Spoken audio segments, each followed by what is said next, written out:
પ્રકરણ 3 ભારતમાં રાષ્ટ્રવાદ. રાષ્ટ્રવાદ ઉત્પન્ન કરતા પરિબળો. સારાંશ. રાષ્ટ્રવાદ એટલે પોતાના રાષ્ટ્ર પ્રત્યે એકાત્મતા અને ગૌરવની ભાવના.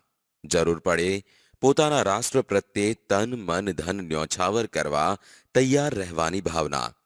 આધુનિક રાષ્ટ્રવાદનો સૌપ્રથમ ઉદ્ભવ યુરોપમાં થયો હોવાથી નવજાગૃતિ, ધર્મ સુધારણા, અમેરિકા અને ફ્રાન્સની ક્રાંતિઓ, ઇટલી અને જર્મનીનું એકીકરણ વગેરે પરિબળોએ યુરોપમાં રાષ્ટ્રવાદનો ફેલાવો કરવામાં મહત્વની ભૂમિકા ભજવેલી છે. બ્રિટિશરોના સંપર્કના પરિણામે ભારતીયોના રાજકીય, સામાજિક, ધાર્મિક અને આર્થિક દૃષ્ટિકોણમાં ફેરફાર થયા. સૈદ્ધાંતિક સમજ. 1. રાજકીય. અંગ્રેજોના શાસન પહેલા આપણા દેશમાં રાજકીય એકતાનો અભાવ હોવાથી ભારત નાના મોટા રજવાડામાં વહેંચાયેલું હતું. આમ અંગ્રેજોએ ભારતના ઘણા રાજવીઓને હરાવીને મોટા ભાગના ભારત ઉપર પ્રત્યક્ષ કે પરોક્ષ રીતે અંકુશ સ્થાપ્યો અને એક સરખું વહીવટી તંત્ર અમલમાં મૂક્યો. 2. આર્થિક. અંગ્રેજો ભારતમાંથી કાચો માલ ઇંગ્લેન્ડ લઈ જતા અને ત્યાં ઉત્પાદિત કરેલો તૈયાર માલ ભારતના બજારોમાં વેચતા. ઇંગ્લેન્ડ તરફથી ભારત આવતા માલ પર નજીવી જકાત લેવાતી, જ્યારે હિન્દમાં ઉત્પન્ન થતા તૈયાર માલ ઉપર વધુ જકાત લેવાતી. પરિણામે ભારતમાં ઉત્પન્ન થયેલો માલ મોંઘો પડતો. આમ આ હરીફાઈમાં ભારતના હસ્ત ઉદ્યોગ ટકી શક્યા નહીં.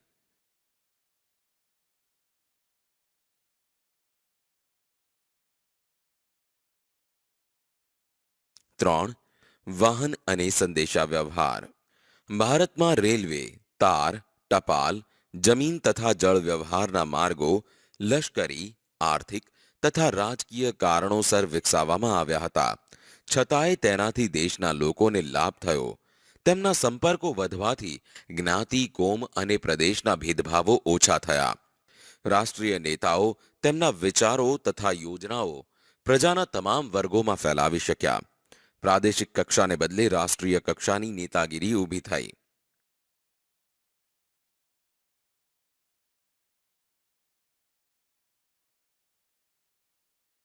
4. શિક્ષણ અને સાહિત્ય. ભારતીય રાષ્ટ્રવાદના ઉદયમાં અંગ્રેજી કેળવણીનો પણ મોટો ફાળો રહ્યો.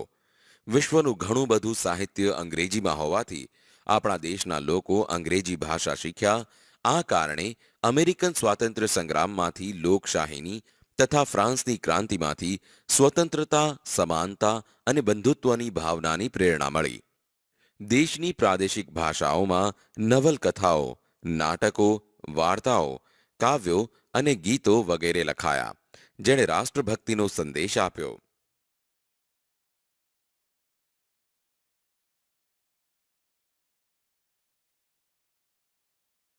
5. વર્તમાનપત્રો. રાષ્ટ્રીય ચેતના ફેલાવવામાં વર્તમાનપત્રોએ નોંધપાત્ર હિસ્સો આપ્યો. તેમજ બંગાળ, મુંબઈ, મદ્રાસ તથા બીજા પ્રાંતોમાં પ્રસિદ્ધ થતા અખબારોએ સરકારની નીતિઓની ટીકા કરી.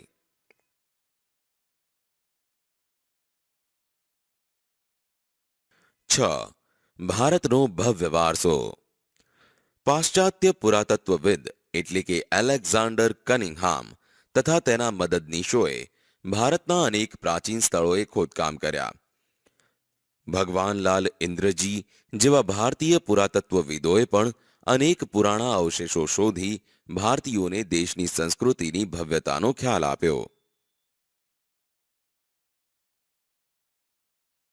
હિન્દી રાષ્ટ્રીય મહાસભાની સ્થાપના. સારાંશ. હિન્દી રાષ્ટ્રીય મહાસભાની સ્થાપનામાં જુદા જુદા પરિબળો તથા કેટલીક પ્રાદેશિક સંસ્થાઓ જેમ કે Bengal British Indian society, Kolkata, Madras native Sabha, Chennai Indian association, Kolkata, Bombay association, Mumbai Sarvajanik Sabha, Pune વગેરેનો પણ ફાળો હતો.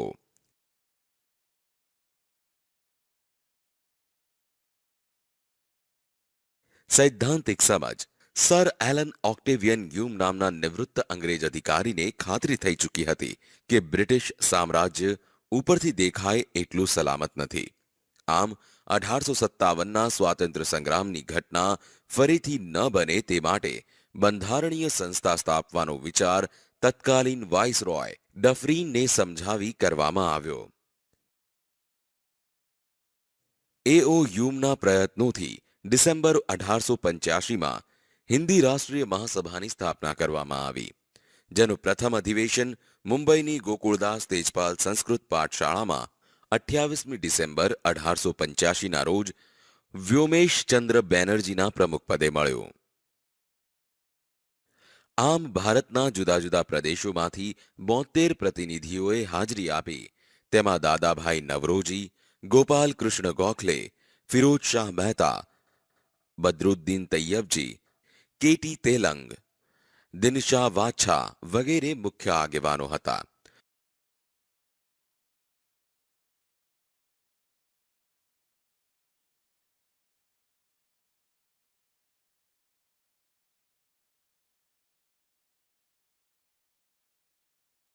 બીજું અધિવેશન 1886માં દાદાભાઈ નવરોજીના પ્રમુખપદે મળ્યો, જેની સભ્ય સંખ્યા 432 હતી.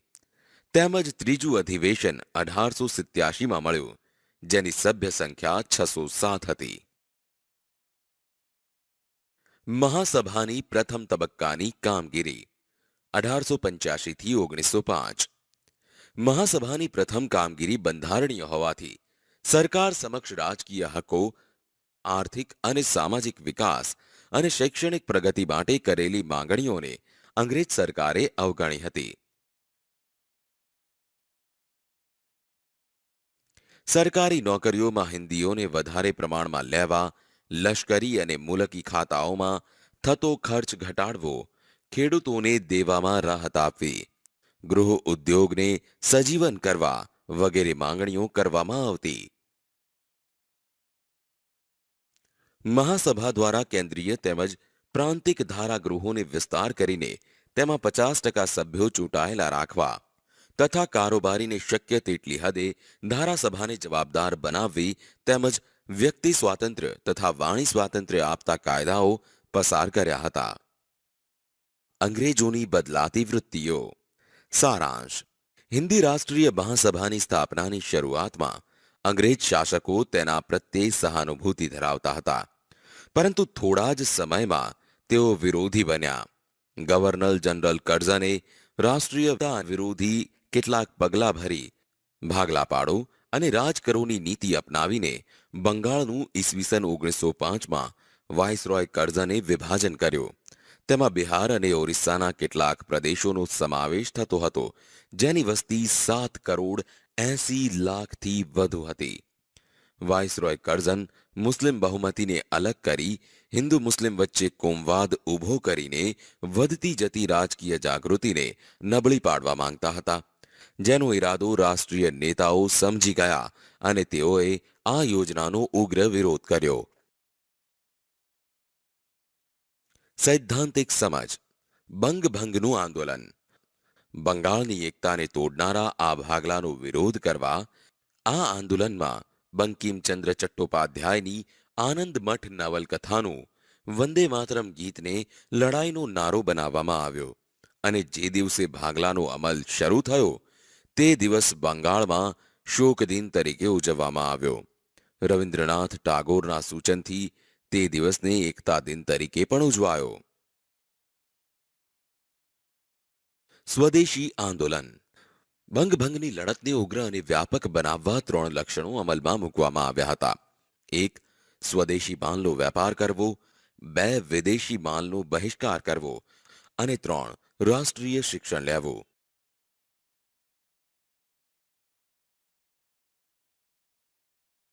આ ઉદ્દેશોને હાંસલ કરવા બંગાળના લોકોએ એક લડત સમિતિની રચના કરી, જેમાં સુરેન્દ્રનાથ બેનર્જી, બિપિનચંદ્ર પાલ અને અરવિંદ ઘોષ જેવા કોંગ્રેસના આગળ પડતા નેતા હતા. વર્તમાન પત્રોના લખાણો, સરઘસો, જાહેર સભાઓ અને લોકગીતો દ્વારા સ્વદેશીનો પ્રચાર કરવામાં આવ્યો. પરિણામે ઇંગ્લેન્ડથી આયાત થતા કાપડ, મીઠું, ખાંડ, બૂટ, તમાકુ વગેરેની આયાતો ઘટી. માં બનેલા કાપડ અને અન્ય ચીજ વસ્તુઓનું વેચાણ વધ્યું.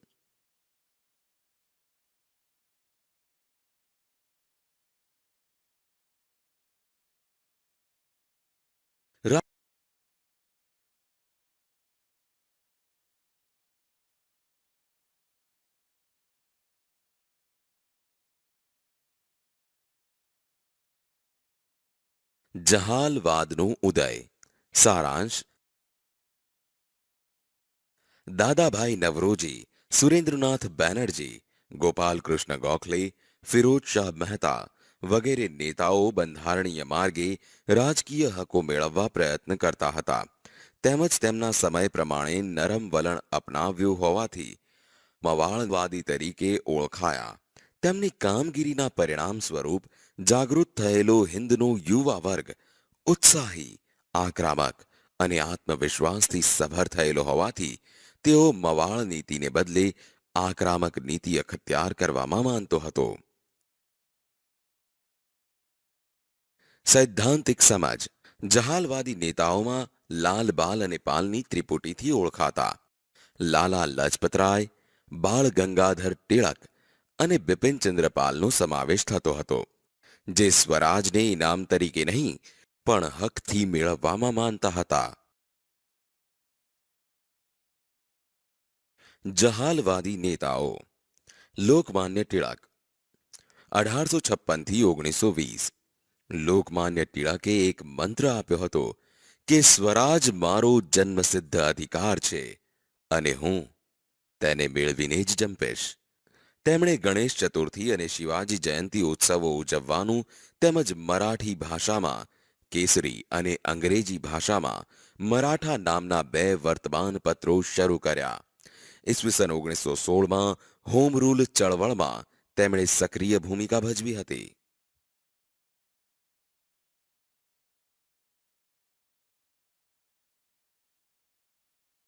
લાલા લજપતરાય 1856 થી 1928. લાલા લજપતરાય શેરે પંજાબ તરીકે જાણીતા બન્યા હતા. તેમણે ધી પંજાબી અને ધી પીપલ જેવા વર્તમાનપત્રો શરૂ કર્યા. તેમજ ઈસવીસન 1928માં તેમણે સાયમન કમિશનનો વિરોધ કર્યો, જેમાં પોલીસની લાઠીઓના પ્રહાર દરમિયાન તેમણે કહ્યું હતું કે મારા પર કરેલા લાઠીના એક એક પ્રહાર બ્રિટિશ સામ્રાજ્યના કફનની ખાઈ બની રહેશે. આમ અંગ્રેજોના લાઠી પ્રહારથી તેમનું અવસાન થયું.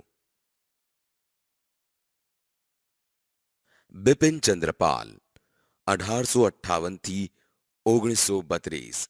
લાલ બાલ અને પાલની ત્રિપુટીના ત્રીજા બંગાળી નેતા બિપિનચંદ્ર પાલ હતા. બ્રહ્મો સમાજના સંપર્કમાં આવ્યા બાદ તેમણે ન્યૂ ઇન્ડિયા સાપ્તાહિક અને વંદે માતરમ વર્તમાનપત્ર શરૂ કર્યું હતું. અંગ્રેજ સરકારે યુવાનોને હિંસક માર્ગે ઉશ્કેરવાનો તેમના પર આરોપ મૂક્યો હતો. મુસ્લિમ લીગની સ્થાપના. સારાંશ: ભારતમાં ઉગ્ર રાષ્ટ્રવાદ ઝડપથી ફેલાતો હતો, ત્યારે અંગ્રેજોએ રાષ્ટ્રીય ચેતનાને તોડવાનો પ્રયત્ન કર્યો તેમજ મુસ્લિમોના એક જૂથને સમજાવવામાં સફળ રહ્યા. પરિણામે ઈસવીસન 1906માં ઢાકામાં મુસ્લિમ લીગની સ્થાપના થઈ.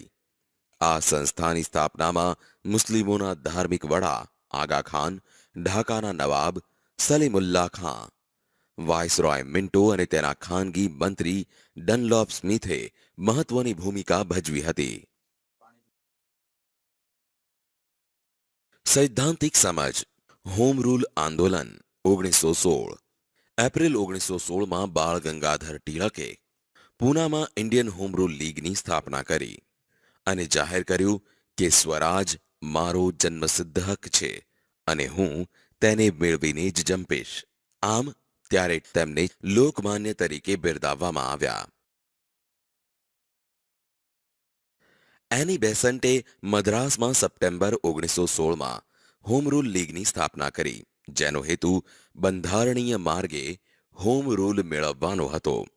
તેમજ તેણે તેના સાપ્તાહિક ધી કોમનવેલ્થ અને દૈનિક ન્યૂ ઇન્ડિયામાં લેખો લખ્યા.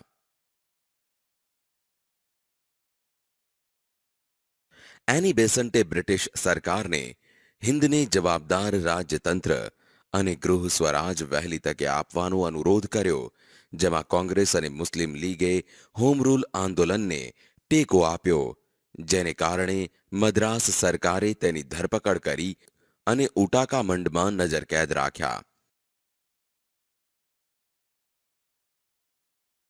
એની બેસન્ટને મુક્ત કરાવવા દેશમાં સભાઓ અને સરઘસો દ્વારા ઠેર ઠેર વિરોધ વ્યક્ત કરવામાં આવ્યો અને અંતમાં તેમને છોડી દેવામાં આવ્યા.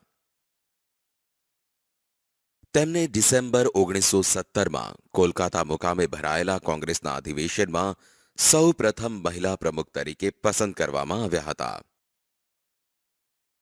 લખનૌ કરાર. ઈસવીસન 1915માં કોંગ્રેસ અને મુસ્લિમ લીગે એક સાથે મુંબઈમાં અધિવેશન ભર્યો. એક વર્ષ પછી કોંગ્રેસ અને મુસ્લિમ લીગે તેમના વાર્ષિક અધિવેશન એક સાથે લખનૌમાં રાખ્યા, જેમાં લોકમાન્ય ટિળકે હાજરી આપી. ઈસવીસન 1907માં સુરત કોંગ્રેસ અધિવેશનમાં મવાળવાદી તથા જહાલવાદી જૂથ અલગ પડ્યા, જે હવે એક થઈ ગયા હતા. કોંગ્રેસ અને મુસ્લિમ લીગના નેતાઓએ ઈસવીસન 1916માં લખનૌ મુકામે સમજૂતી કરીને કરાર કર્યા, જે કરાર લખનૌ કરાર તરીકે જાણીતો થયો. સુભાષચંદ્ર બોઝ અને આઝાદ હિન્દ ફૌજ. સારાંશ. સુભાષચંદ્ર બોઝનો જન્મ 23મી જાન્યુઆરી 1897ના રોજ ઓડિશાના કટક મુકામે થયો હતો. તેમની માતાનું નામ પ્રભાવતી અને પિતાનું નામ જાનકીનાથ બોઝ હતું. બાળપણથી જ તેઓ તીવ્ર બુદ્ધિ પ્રતિભા ધરાવતા હોવાથી ઈસવીસન 1920માં લંડનમાં આઈસીએસની પરીક્ષામાં ચોથા નંબરે પાસ થયા. ભારતમાં આવ્યા પછી હિન્દી રાષ્ટ્રીય મહાસભામાં જોડાયા અને સ્વાતંત્ર્ય ચળવળોમાં ભાગ લીધો, જેમાં 11 વખત રાજકીય કેદી તરીકે પકડાયા. ત્યારબાદ ઈસવીસન 1938માં હરિપુરા કોંગ્રેસ અધિવેશનમાં સુભાષચંદ્ર બોઝ કોંગ્રેસના પ્રમુખ બન્યા, તેમજ ઈસવીસન 1939માં ત્રિપુરામાં મળેલા કોંગ્રેસ અધિવેશનમાં બીજી વાર પ્રમુખ બન્યા, પરંતુ કેટલાક મતભેદોને કારણે તેમણે પ્રમુખ પદેથી રાજીનામું આપ્યું.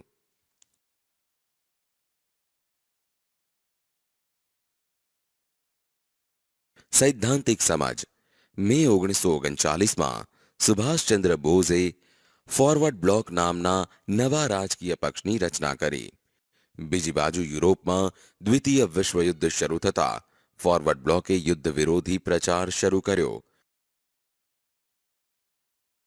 સુભાષચંદ્ર અને તેમના સાથીઓને સરકારે જેલમાં પૂર્યા, જેથી સુભાષચંદ્ર બોઝ ઉપવાસ પર ઉતર્યા, પરંતુ તેમની તબિયત લથડતા સરકારે જેલમાંથી મુક્ત કર્યા અને તેમના જ મકાનમાં નજરકેદ રાખ્યા.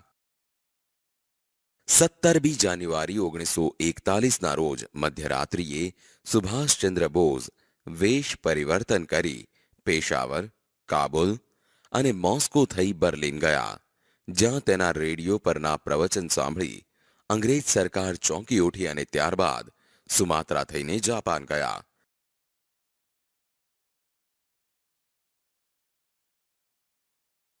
જર્મની તથા જાપાન અંગ્રેજોના દુશ્મન દેશો હોવાથી આ સંજોગોનો લાભ લઈ સુભાષચંદ્ર બોઝે જર્મનીના વડા હિટલર તથા જાપાનના વડાપ્રધાન ટોજો સાથે પણ વાતચીત ચલાવેલી હતી.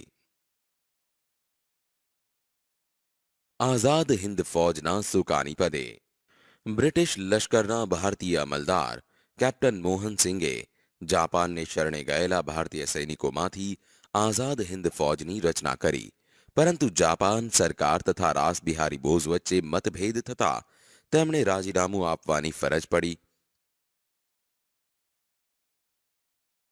આમ રાસબિહારી બોઝે સર્વસંમતિથી 4 જુલાઈ 1943ના રોજ આઝાદ હિન્દ ફૌજના સર્વોચ્ચ નેતા તરીકે સુભાષચંદ્ર બોઝની વરણી કરી, જેમાં તેમને નેતાજીનું હુલામણું નામ આપવામાં આવ્યું.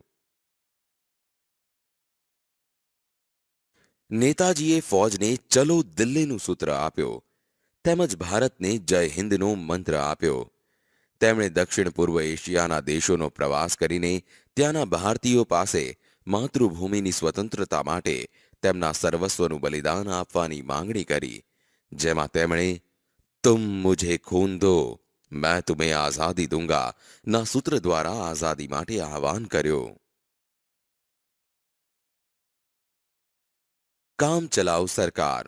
ઓક્ટોબર 1943માં સુભાષચંદ્ર બોઝે સિંગાપુરમાં કામચલાઉ સરકારની સ્થાપના કરી, જેમાં તેમણે પોતે લશ્કરના સર્વોચ્ચ વડા તરીકેનો હોદ્દો સંભાળ્યો અને ઇંગ્લેન્ડ અને અમેરિકા સામે યુદ્ધ જાહેર કર્યું. આઝાદ હિંદ ફૌજની કામગીરી. સુભાષચંદ્ર બોઝ આઝાદ હિંદની કામચલાઉ સરકારના વડા બન્યા પછી આઝાદ હિંદ ફૌજનું પુનઃ આયોજન કર્યું. તેમણે આઝાદ હિંદ ફૌજમાં 4 લશ્કરી ટુકડીઓ ઊભી કરેલી, જેના નામ તેમણે ગાંધી, સુભાષ, નહેરુ અને આઝાદ આપેલા. આઝાદ હિંદ ફૌજે ભારતની પૂર્વ સરહદે આરાકાન અને ઇમ્ફાલ વિભાગમાં કેટલાક વિજયો મેળવ્યા, પરંતુ પુરવઠાની ભયંકર તંગી અને ભારે વરસાદના કારણે ફૌજને પીછેહટ કરવી પડી.